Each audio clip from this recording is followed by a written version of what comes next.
So hi everyone, this is Deepika. Welcome back. I hope कि आप सभी बहुत अच्छे होंगे। एक बार फिर से स्वागत है आपका चैट पोस्ट पर। और आज हम डिस्कस करेंगे एक मुद्दा है जियो पॉलिटिक्स का, जो बहुत ही ज़्यादा न्यूज़ पे है। बेसिकली जो स्कॉटिश इंडिपेंडेंस है उसकी फिर से डिमांड की जा रही है। स्कॉटलैंड अपनी इंडिपेंडेंस की फिर से डिमांड कर रहा है। तो ये बहुत ज़्यादा न्यूज़ पे बना हुआ है, जैसे कि ये न्यूज़पेपर्स की कटिंग्स आप देख सकते हैं। सो मैंने ये एडिटोरियल लिया है आपका द हिंदू से, जहाँ पर डिमांड फॉर स्कॉटिश इंडिपेंडेंस को पर एक एडिटोरियल आया था कि किस तरीके से लोग जो स्कॉटिश नेशनल पार्टी है वो इंडिपेंडेंट ऑफ स्कॉटलैंड की डिमांड फिर से कर रही है। ओके और दूसरी तरफ यूके के जो जो जो प्राइम मिनिस्टर हैं ऋषि सुनक, उन्होंने कहा है कि नहीं, it is not a time for this thing, कि स्कॉटलैंड इंडिपेंडेंस की जो डिमांड है हम इसको ना कहते हैं, हम इससे एग्री नहीं करते हैं। तो बेसिकली हमजा जो यूसुफ हैं ये पाकिस्तानी ओरिजिन के लीडर हैं, जो इस समय लीड कर रहे हैं स्कॉटिश नेशनल पार्टी को यहाँ पर। तो इन्होंने बेसिकली डिमांड रखी है कि भाई हम फिर से कैंपेन चलाएंगे, फिर से रेफरेंडम कराएंगे स्कॉटिश इंडिपेंडेंस के लिए।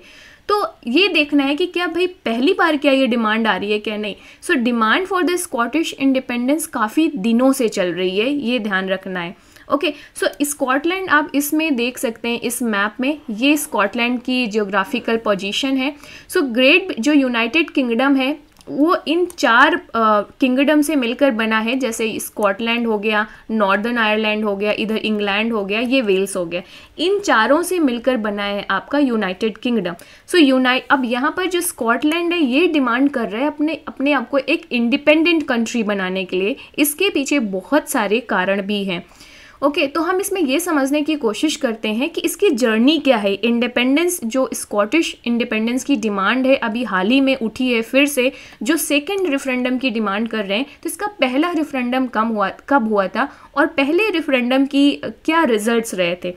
तो जो ये सेकंड रेफरेंडम की बात की जा रही है स्कॉटिश लीडर्स के द्वारा, इसको यूके की गवर्नमेंट कहते हैं कि now is not the time, अभी ये सही टाइम नहीं है और सेकेंड रेफरेंडम के लिए एग्री नहीं है।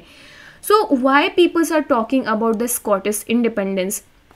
जो इशू है स्कॉटिश इंडिपेंडेंस का, ये पॉलिटिकल डिबेट इन स्कॉटलैंड में अभी भी सेंटर पे बना हुआ है। शुरू हुआ था 8 साल पहले, जहां पर पहला रेफरेंडम हुआ था और स्कॉटलैंड के लोगों ने वोट किया था on the question of independence of Scotland, right. और स्कॉटिश इलेक्टोरेट ने रिजेक्ट किया था इंडिपेंडेंस को पहले रेफरेंडम में। पहला रेफरेंडम आपका किया गया था 18 सितंबर 2014 को, जहां पर स्कॉटिश इलेक्टोरेट ने 45% बोला कि हाँ होना चाहिए और 55% ने बोला कि नहीं होना चाहिए इंडिपेंडेंस। और इस तरीके से ये रेफरेंडम सक्सेसफुल नहीं रहा था। ओके तो स्कॉटलैंड बेसिकली यहाँ से जो यूके है इससे अलग होना है, यूनाइटेड किंगडम से। दोबारा ये मुद्दा फिर से हाईलाइट होता है जब जो यूनाइटेड किंगडम है इसने यूरोपियन यूनियन से अलग होने का निर्णय लिया। सो जून 2016 में एक रेफरेंडम कराया गया था यूनाइटेड किंगडम के द्वारा कि भाई हमें यूरोपियन यूनियन से अलग होना है। तो ओवरऑल तो भाई रेफरेंडम यस में आया था कि हाँ अलग होना है और यूनाइटेड किंगडम ने अलग भी कर लिया।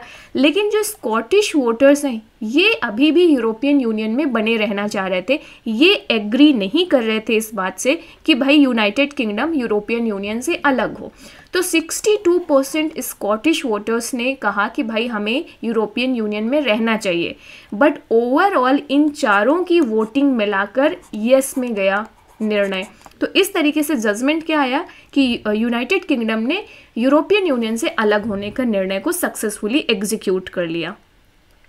अब हमें ये देखना है कि अभी ये प्रेजेंट में डिमांड क्यों फिर से उठ रही है। सो स्कॉटिश गवर्नमेंट ने प्लान, अभी रिसेंट में जो वहाँ की लीडरशिप है वो कह रही है कि हम 19 अक्टूबर 2023 में सेकेंड रेफरेंडम कराएंगे, राइट। और लेकिन हमें समझना ये है कि क्या ये रेफरेंडम को करा सकते हैं, क्या स्कॉटलैंड के पास अपनी इतनी पावर है कि वो इससे इंडिपेंडेंस के आइडिया को एग्जीक्यूट कर सके। लेकिन तो आपको ध्यान ये देखना है कि एनी फ्यूचर रेफरेंडम, एक तो 2014 में हो गया ऑलरेडी, लेकिन जो सेकंड रेफरेंडम है या कोई भी भविष्य में जो रेफरेंडम होगा, राइट, उसको वो यहाँ पर ज़रूरत क्या होगी कि यूके और स्कॉटिश गवर्नमेंट के बीच में कंसेंट बने, एग्रीमेंट बने, तभी कोई फ्यूचर रेफरेंडम हो सकता है। तो जिस तरीके से स्कॉटिश गवर्नमेंट प्लान कर रही है कि भाई हम 19 अक्टूबर 2023 में एक सेकेंड रेफरेंडम कंडक्ट कराएंगे for the independence of Scotland, ये तभी संभव हो पाएगा जब यूनाइटेड किंगडम की गवर्नमेंट हाँ बोलेगी, अपनी कंसेंट देगी, राइट। तो हम थोड़ा सा समझ लेते हैं इस पॉइंट को कि जो स्कॉटिश पार्लियामेंट है, क्या इसके पास पावर है for the another independence referendum को। तो हमने अभी देखा ना कि स्कॉटिश पार्लियामेंट जो एनी फ्यूचर रेफरेंडम नहीं हेल्ड कर सकती है without the consent from the UK government.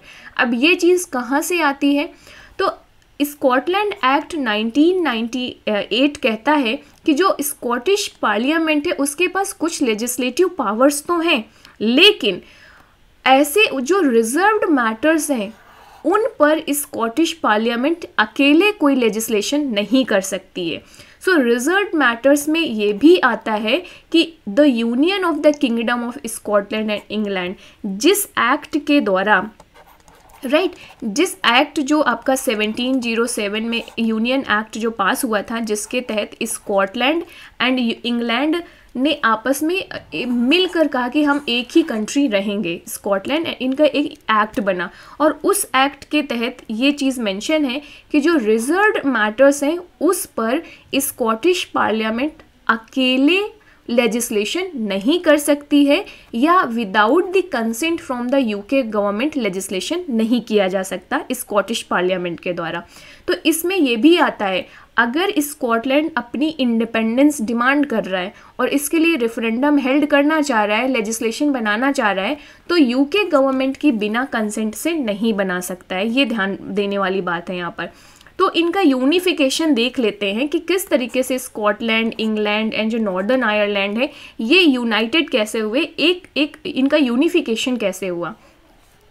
So 1706 treaty of union को रेटिफाई किया गया था इंग्लैंड और स्कॉटलैंड के द्वारा, और रेटिफिकेशन के बाद ये बना एक्ट ऑफ यूनियन 1707 में, और इसके तहत 1 मई 1707 को kingdom of great Britain plus आपका जो स्कॉटलैंड है ये मिलकर क्या बना रहे हैं आपके basically great Britain, right. Scotland plus England दोनों मिलकर क्या बन रहे हैं, ग्रेट ब्रिटेन 1707 में।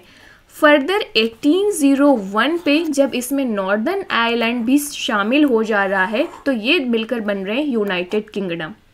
तो ये दोनों मिलकर क्या बने, आपके ग्रेट ब्रिटेन, और इस ग्रेट ब्रिटेन में जब नॉर्दर्न आयरलैंड शामिल हो जा रहा है तो ये मिलकर क्या बन रहे हैं, यूनाइटेड किंगडम। सो ये ट्रिटी ऑफ यूनियन का रेटिफिकेशन हुआ और इसके थ्रू ये यूनाइटेड किंगडम इस तरीके से एग्जिस्टेंस में आता है। Getting it. अब इसी एक्ट में ही मेंशन है जो रिजर्व्ड मैटर्स हैं।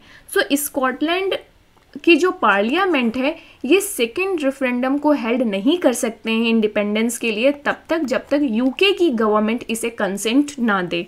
और इसीलिए आप देखेंगे कि जो ऋषि सुनक है वो उनका मानना ये है कि भाई उन्होंने क्लियरली बोला है अपने स्टेटमेंट में कि now is not the time for the second referendum. UK की गवर्नमेंट का ये पोजीशन है अभी इस मुद्दे पर।